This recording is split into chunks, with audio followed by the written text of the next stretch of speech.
அன்புக்குரியவர்களே, பழைய ஏற்பாட்டின் புகழ்பெற்ற மன்றாட்டுக்கள் என்னும் விவிலிய தொடரில் இன்று எஸ்ராவின் பாவ மன்னிப்புக்கான மன்றாட்டு. இதை நாம் எஸ்ரா நூல் 9ஆம் அதிகாரத்தில் 5ஆம் இறைமொழி முதல் நாம் வாசிக்கின்றோம்.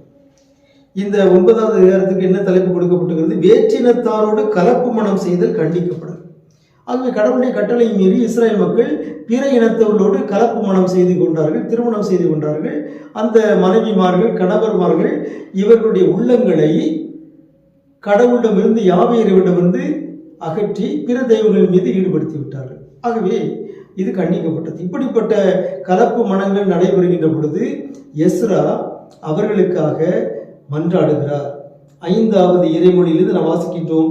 மாலை பெரிய நேரத்தில் நோன்பை முடித்து கிழிந்த ஆடையோடும் மேலுடையோடும் முழந்தாளிட்டு என் கடவுளாகிய ஆண்டவரை நோக்கி கைகளை விரித்து நான் கூறியது, கடவுளே, உம்மை நோக்கி என் முகத்தை திருப்ப வெட்கி நாடுகிறேன், ஏனெனில் எங்கள் பாவங்கள் எங்கள் தலைக்கு மேல் பெருகிவிட்டன என்று நீளமான ஒரு மன்றாட்டு.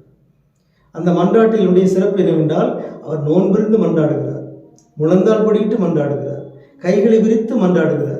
ஆண்டவர், எங்களுடைய பாவங்கள் தலைக்கு மேல் போய்விட்டன என்று தன்னுடைய சார்பாக, தன்னுடைய மக்களின் சார்பாக அவர் மன்னிப்புக்காக மன்றாடுகிறார்.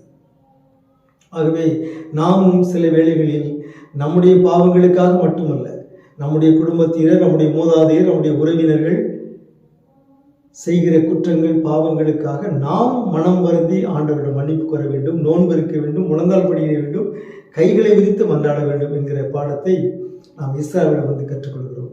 உங்களுக்கு அமைதி உரித்தாக.